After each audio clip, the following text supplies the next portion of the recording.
Cal, tell us some of the things that attracted you about Nick Caserio being the general manager of the Houston Texans. I know this didn't happen just overnight. This is something that's actually been going on for a while. Yeah, so Mark, we did a search a number of years ago where he was on our radar and we did the research on him.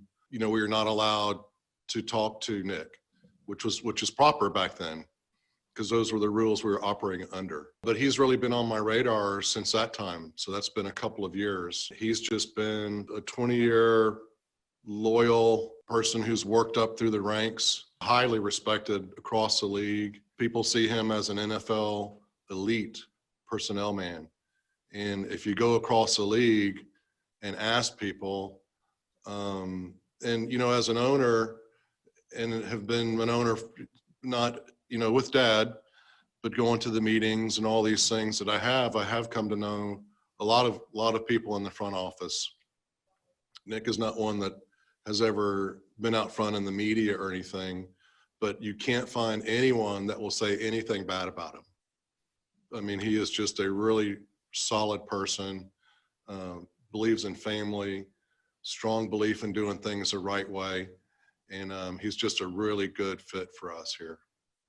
Cal, you mentioned it that you had 10 one-score games in 2020 and lost 8 of them. And if those other 8 go the other way, or at least a good portion of them, things might have been completely different. So do you feel like you're really not that far away from being a division title contender once again? I know that every year is different, like Nick said, but how do you feel about that side of things?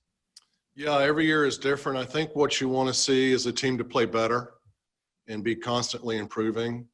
And so I think that's what you would look for. I'll tell you, those 10 games, it was like a knife in the heart. I mean, these losses hurt so bad. Yeah. And I want to get back on the side where we're winning those. And like I'm not a mathematician or anything, but if you add those, put those as wins on the win column instead of loss columns, it would put us right back in the race. And, you know, a lot of those losses were to AFC South teams. And so if you flip that around, we're right back in the race for AFC South, which is, you know, pretty exciting because we did, you know, last year we were playing in the playoffs. Right. And so to think we're, you know, a whole long ways away from being in these games and in meaningful games late in the year, I don't think that's right. I think it's more of a reset button, but it will be constant improvement kind of a thing. And we have a guy that's built rosters and done it successfully for a long time that's on our team. And it's an exciting day to be a Texan here. Well, one of the things that went right in a very frustrating year, you pointed out 2020 was such a tough year, but Deshaun Watson put together a season that not too many people have seen in the history of this league. So it's got to feel great to have your quarterback as you move forward into 2021, as you now have the GM and you look for the head coach. Yeah, I mean, it's rare. I mean, it's what you want is to have that franchise quarterback, and we have one. I mean, Deshaun is a terrific person, terrific quarterback. He's passionate about winning. You can see that on the field. You can see it off the field. He cares deeply about winning, cares deeply about his teammates, and that's exactly what we want. But what I see us getting to, and everybody on the same page, it'll be the same with the head coach. The head coach has alignment in his vision about what we want to be. The GM does. I do. Our team does. Guess what? Our fans do. This is a type of team our fans are really going to be proud of, and they want to see on the field. And we'll be in the community supporting our community like we've always done. That's an important part of what we believe in, and I'm so excited to get back to that. And I do think it's more of a reset button, Mark, than a rebuild. And the other thing, other teams, what they need the franchise quarterback, and you need a left tackle. Guess what? We got a franchise quarterback. We got a left tackle. There's a lot to be excited about. We got pieces on the defense that are still playing very, very well. And so I really see it as more as a reset button than what some people describe as a rebuild. Cal, in our previous conversations, you were very clear about I want to hire a GM and I want the GM to be there to hire the coach. I want that structure in place. So how do you feel about it now? Because you have that structure, you're underway, you got your guy at GM, and now the head coaching search continues.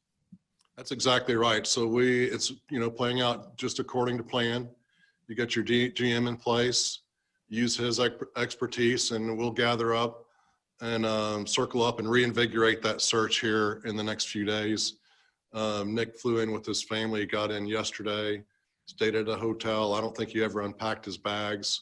So he's going to get them back settled. He'll be back here, and we'll start that process and look forward to getting in, like I say, a head coach and this guy's different. This guy's different from Nick. I don't know if you can tell, but Nick's a little more introverted, if you will. And I'm a little bit introverted, if you will.